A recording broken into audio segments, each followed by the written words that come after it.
उसके बाद ली सिहो जू के पास आता है और उससे बोलता है कि चलो क्लास में, मुझे तुमसे कुछ पढ़ाई के रिलेटेड बात करनी है। आगे हम देखते हैं जब जू क्लास में बैठी होती है तो सुजुन उसके लिए एक ड्रिंक लेकर आता है, लेकिन जो उसका ड्रिंक उसको वापस करके बोलती है कि मुझे स्ट्रॉबेरी फ्लेवर पसंद है, ये वाला नहीं। और ये बात ली सिहो सुन रहा होता है। आगे जाकर वो सुजुन की दी हुई बाइक की चाबी वापस कर देती है और हम लैब में देखते हैं कि ली सिहो जू को अपने पास बैठाता है और उसे स्ट्रॉबेरी फ्लेवर का ड्रिंक देता है। और लंच के टाइम पर सुजुन जू को लंच ऑफर करता है और वो उसे बताता है कि मैंने अपनी बाइक तुम्हारे घर के सामने खड़ी कर दी है। और ये सुनकर जू अपने मुंह का खाना उसके ऊपर थूक देती है। फिर आगे हम देखते हैं कि कुछ बच्चे सिंगिंग कंपटीशन की तैयारी कर रहे होते हैं और उनमें से एक लड़की काफी अगली होती है, लेकिन उस लड़की को कुछ लड़कियां बुली कर रहे होते हैं और ये सब जू देख रही होती है और उसे ये सब बिल्कुल भी अच्छा नहीं लगता। फिर बस का सीन आता है जहाँ जू सुजुन की जख्मी हाथ पर मलहम लगा रही होती है कि तभी वहाँ सेमी और उसकी फ्रेंड्स आ जाती है। सेमी जू को तो नहीं पहचान पाती, लेकिन जू उसे पहचान जाती है और वो डरने लगती है। सेमी जू को देखकर मन में ही सोचती है कितनी खूबसूरत लड़की है ये, और वो उससे बात करना चाहती है। लेकिन जैसे ही सेमी जू के पास बढ़ रही होती है, जू को और भी ज्यादा टेंशन हो रही होती है और डर भी लग रहा होता है कि अगर इसने मुझे पहचान लिया तो। और सुजिन जू का डर नोटिस कर लेती है और वो उसको लेकर बस से उतर जाती है और उसे समझाती है कि तुम डरती क्यों, तुम्हें डरने की बिल्कुल भी जरूरत नहीं है, तुम्हारे साथ मैं हूँ ना।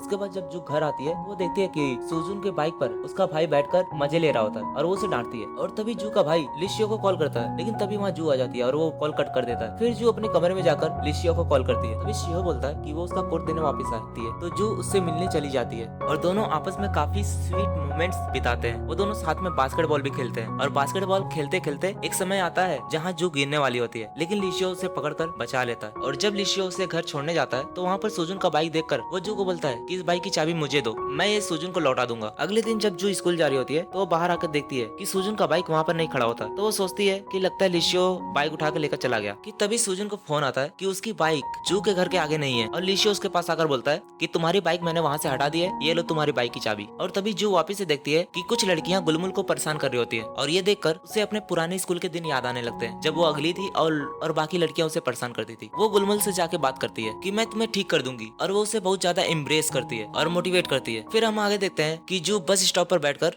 मेकअप ट्यूटोरियल्स के वीडियो देख रहे होती है। तभी लिशियो वहाँ आकर बोलता है कि अब तो तुम्हें मेकअप करना आ गया है, तब भी तुम मेकअप के वीडियोस क्यों देखती रहती हो। तो जू बोलती है मुझे एक लड़की को मेरी तरह सुंदर बनाना है। लिशियो बोलता है कि तुम बिना मेकअप के भी प्रीटी ही लगती हो। और ये बात सुनते ही जू की बस वहाँ आ जाती है और वो जल्दी जल्दी बस पे चढ़ जाती है और वो लिशियो को घूर रही होती है। और फिर वो अपने सोशल मीडिया के फ्रेंड से पूछती है कि अगर कोई लड़का तुम्हें प्रीटी बोले तो इसका मतलब क्या होता है। तो उसे ढेर सारे रिप्लाई आते हैं कि अगर कोई लड़का किसी लड़की को प्रीटी बोलता है तो इसका मतलब वो उसे पसंद करता है और वो उसे डेट पे लेकर जाना चाहता है। उसके बाद जू और उसकी फ्रेंड्स एक कॉन्सर्ट में जाती हैं जिसमें एक लड़का सुइन का गाया हुआ गाना गा रहा होता है, जिसे सुनकर सुजन से जू को पता चलता है कि सुजन और ली शिहो आपस में एक फ्रेंड्स थे, लेकिन अब सुइन की डेथ हो चुकी है। ली शिहो भी वो गाना सुनकर बहुत ज्यादा सैड हो जाता है और वो अपने फ्लैशबैक में जाता है जहाँ पर वो अपने पापा से सुइन को ऑफिस से हटाने की बात कर रहा होता है। ली शिहो बहुत ज्यादा नर्वस होता है और वो नीचे गिर जाता है कि तभी उसे वो ख्याल आता है कि जब उसके दोस्त ने सुसाइड कर लिया होता है। ये सब जू भी देखती है और वो उसे बचाने के लिए उसके पास जाती है, लेकिन सुहो उसे इग्नोर करता है और वो वहाँ से चला जाता है। ये सब कुछ सुजुन भी देख रहा होता है। जू अपने घर वापस आती है और वो कोड देखती है जिस पर कि सुहो का नेम लिखा होता है और उसे याद आ जाता है कि ये कोड उसी लड़के का है जिसने उसे सुसाइड करने से बचाया था, यानी वो लड़का कोई और नहीं ली शिहो ही होता है। तो वो कोट लेकर उसी रूफ के ऊपर जाने की सोचती है और वहाँ चली भी जाती है और वो वहाँ पहुँच के देखती है कि ली शिहो वहाँ बैठकर रो रहा होता है और वो उसके पास जाती है तो ली शिहो उसे बोलता है कि ये वही जगह है जहाँ मेरे दोस्त ने यहाँ से सुसाइड कर लिया था। वो बहुत ज्यादा रो रहा होता है और जू उसे गले से लगा लेती है और दोनों एक दूसरे के लिए रोने लगते हैं। फिर जू उसे बोलती है कि मुझे याद आ गया कि तुम ही ने मुझे सुसाइड करने से बचाया था और रोना कोई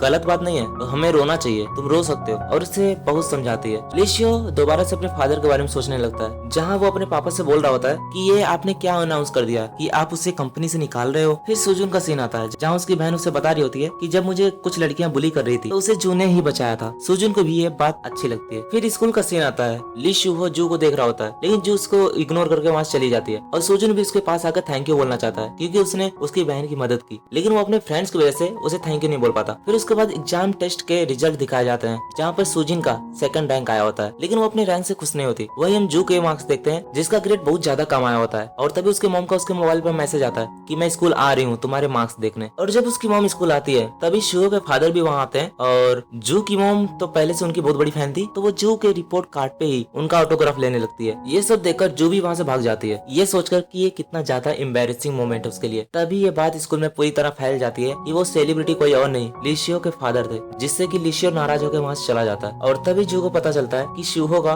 उसके फादर के साथ अच्छा रिलेशनशिप नहीं है। बाहर सुजन भी उसके फादर को देखता है और उसे देखकर उसे एक सीन याद आ रहा होता है जब वो उससे बोल रहा होता है कि तुम्हारी वजह से मेरा दोस्त मर गया क्योंकि तुमने उसे ऑफिस से निकाल दिया है। और यहाँ पे हमें पता चलता है कि शिहो के फादर ने अपनी रेपुटेशन के लिए उनके दोस्त को वहाँ से निकाल दिया था, जिसकी वजह से उनके फ्रेंड ने सुसाइड कर लिया था। फिर हम सुजिन को देखते हैं जो अपना हाथ साफ कर अपने फादर के सामने जाती है, और क्योंकि उसका सेकंड रैंक आया होता है तो उसके पापा उसको एक छापड़ मारते हैं और सुजिन भी बहुत सैड होकर बैठ जाती है। और दूसरी तरफ हम जू को देखते हैं जो कि लिशियो को इग्नोर कर रही होती है, और तभी उसके मोबाइल पर गुनगुन का मैसेज आता है कि वो उसे ट्रीट देना चाहती है क्योंकि उसकी वजह से उसका परफॉर्मेंस बहुत अच्छा हुआ था। और वो उसे बताती है कि मैं मेकअप लगा के हमेशा नहीं जीऊंगी, मैं अपने रियल फेस के साथ जीऊंगी। और तभी ये सुनकर जू को बहुत ज्यादा रिग्रेट हो रहा होता है और वो अपने आप को लूजर समझ रही होती है कि वो तो हर समय मेकअप लगाकर जीती है। वो उसे जू को मेकअप सिखाने के लिए भी बोलती है और वो उसके साथ उसके घर भी जाती है। और जब वो दोनों सुजुन के घर जाते हैं तब वहाँ सुजुन बिना कपड़ों के डांस कर रहा होता है क्योंकि उसे नहीं पता कि उसकी फ्रेंड और जू घर के अंदर है। और जब वो उन्हें देखता है तो उसे बहुत ज्यादा शर्मिंदगी महसूस होती है और वो एकदम से अपने कमरे में जाकर छुप जाता है। फिर वो जू को छोड़ने के लिए बाहर आता है और वो जू को थैंक यू बोलता है उसकी बहन की हेल्प करने के लिए। और तभी जू से बोलती है कि अब मैंने तुम्हें तुम्हारे टाइगर वाले शॉर्ट्स में देख लिया है, और उसे चिढ़ाकर वहाँ से भाग जाती है।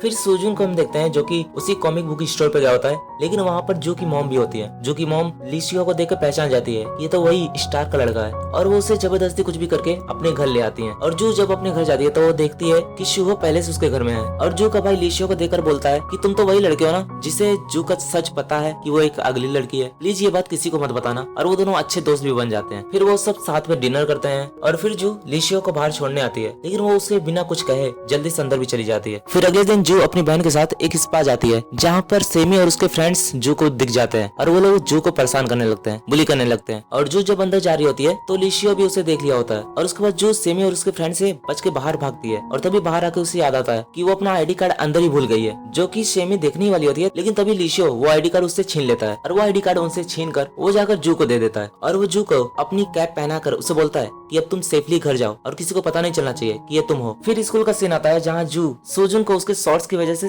चिढ़ाती है और वहाँ से भाग जाती है, और तभी सुजुन उसके ख्यालों में खो जाता है। और यहाँ हमें पता चलता है कि सुजुन भी जू को लाइक करता है। और आगे हमें पता चलता है कि जो लोग जू को बुली करते थे और जो लोग सुजुन के दुश्मन थे दोनों सेम थे। वो लोग सोचते हैं कि जू सुजुन की गर्लफ्रेंड है, लेकिन उन्हें ये नहीं पता कि जू वही अगली लड़की है। लिशियो की तबीयत खराब होने की वजह से वो स्कूल नहीं आता, तो जो उसे मैसेज करके बोलती है, उससे पूछती है कि तुम स्कूल क्यों नहीं आए। जो उसे एक टेक्स्ट मैसेज भेजने वाली होती है, लेकिन उसकी जगह वो अपनी एक अगली फोटो भेज देती है, जिसे देखकर शुहो काफी ज्यादा खुश होता है। और अगले दिन सुजुन को पता चलता है कि उसकी मॉम का ऑपरेशन करवाने के लिए लिशियो ने पैसे भरे थे, और इसके लिए पूछताछ करने के लिए वो शुहो के पास वापस जाता है। और दूसरी तरफ सुजुन के दुश्मन लोग जू को किडनैप कर लिए होते हैं और उसे बताते हैं कि मैंने तुम्हारी गर्लफ्रेंड को किडनैप कर लिया है, अगर तुम इसे छुड़ाना चाहते हो तो जल्दी से हमारे सामने आओ। और ये बात सुहो भी सुन रहा होता है और वो दोनों साथ में जाकर जू को बचाने चले जाते हैं। और जू भी चुपके से अपने फोन से अपने फ्रेंड्स को मैसेज कर देती है और उसकी फ्रेंड्स लोग भी वहाँ पर आ जाती हैं, और हमें वहाँ पर एक जबरदस्त फाइट देखने को मिलती है। तभी जू और सुजुन देखते हैं कि लिशियो एक लड़के को मार रहा होता है और वो रुक ही नहीं रहा होता है। वो लड़का मरने वाला होता है, लेकिन वो अपने आप को रोक ही नहीं रहा होता है, उसे मारे जा रहा होता है। और इसी के साथ एपिसोड नंबर 5 और एपिसोड नंबर 6 खत्म होता है। तो मिलते हैं एपिसोड नंबर 7 में। तब तक लिए चैनल को प्लीज सब्सक्राइब कर दीजिएगा और बेल नोटिफिकेशन प्रेस करना मत भूलना। Thank you.